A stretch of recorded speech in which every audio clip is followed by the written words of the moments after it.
Tout ça c'est bon, mais trop c'est trop. À la une de l'actualité également, le nouveau féminisme. Quel combat, quel rêve aussi après notamment l'affaire Weinstein. On en parle avec Barbara. Paula, bonsoir. Bonsoir. Soyez la bienvenue sur TV5 Monde. Vous êtes médecin, femme politique en Suisse, galeriste, autrice du livre Le nouveau féminisme, édition Odile Jacob. Alors on commence par l'actualité. Dans votre pays, les femmes observent demain, vendredi 14 juin, une grève qui s'annonce d'ores et déjà historique pour dénoncer les inégalités de genre. La date est symbolique puisqu'il y a exactement 28 ans, demain en tout cas, un certain 14 juin, les citoyennes helvétiques descendaient déjà dans la rue, 30 ans quasiment. Est-ce que vous direz que rien n'a changé pour redescendre de telle sorte dans la rue ? Non, bien sûr, les choses changent en Suisse. Elles changent lentement, mais sûrement, mais pas assez vite à notre goût, au goût des femmes qui seront dans la rue demain et au goût de tout le monde. Finalement, les égalités ne sont pas acquises encore dans tous les domaines. Donc oui, les choses changent. On était 500 000 il y a 28 ans. Je me demande combien on va être demain pour un petit pays qui a 7 millions d'habitants.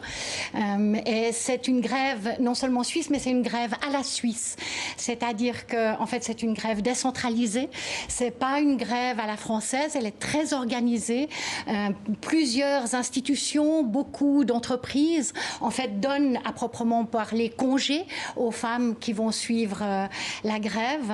Et cette grève, je l'embrasse d'une certaine façon dans mon livre. C'est vraiment rêve et combat en ce moment. On va y venir. Rappelez-nous le droit de vote des femmes en Suisse. C'est quelle année? C'est 1974, on est au début des années 1970, 70 en Suisse, dit-on. Oui. Comment expliquez-vous d'où vient ce retard? Il y a un conservatisme particulier en Suisse, au nom de quoi? Au nom du religieux, au nom de tradition? Je pense qu'il n'y avait pas d'engagement vraiment des femmes, pas de besoin des femmes à ce moment-là. Je ne pense pas qu'on soit un pays beaucoup plus conservateur que beaucoup autour de nous, certainement plus conservateur qu'en France. Une des raisons pour lesquelles j'apprécie tellement votre pays, c'est la position des femmes ici.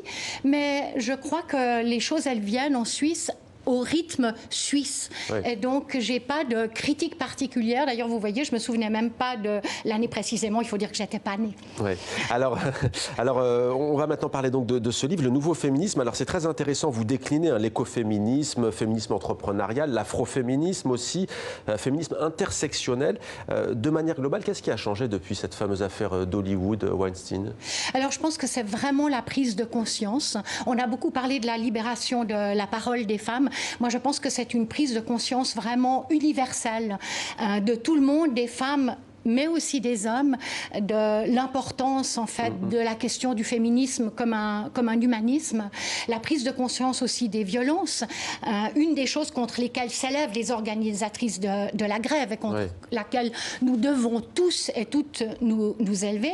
Il y a 2 femmes par mois qui meurent en Suisse des violences domestiques, c'est 2 par semaine en France, proportionnel au nombre d'habitants du pays, mais c'est quelque chose qui n'est pas acceptable et contre laquelle on doit vraiment se battre. Alors, ça, c'est un combat. C'est un combat qui reste encore d'actualité. Demain, il y aura aussi une question qui revient souvent et qui divise d'ailleurs les mouvements féministes, c'est d'accorder, de rétribuer, de donner un salaire aux femmes qui accomplissent les tâches ménagères, qui élèvent des enfants. Quel est votre avis à ce sujet? On sait que ça divise assez les mouvements féministes. Hein. Oui, alors moi j'essaye vraiment de réunir l'ensemble des mouvements féministes dans ce que j'appelle de mes voeux ce nouveau féminisme qui vraiment inclurait tous les autres.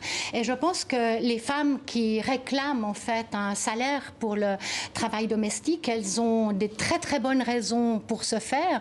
Il y a aussi des femmes qui réclament, et des hommes, le congé paternité, qui évidemment permettrait un partage meilleur des tâches, plus d'argent, plus de temps, un partage du soin d'une manière générale, que le soin soit pris en charge aussi bien par les hommes que par les femmes, ça paraît important et essentiel.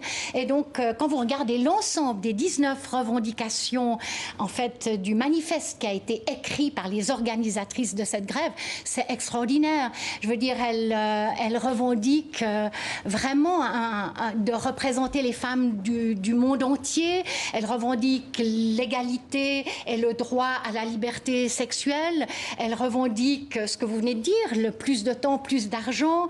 Elle revendique vraiment la prise en compte de notre droit sur notre corps. Ça fait beaucoup de rêves. Et c'est donc demain partout en Suisse. Merci beaucoup Barbara Paula. Le nouveau féminisme, combats et rêves de l'ère post-Weinstein.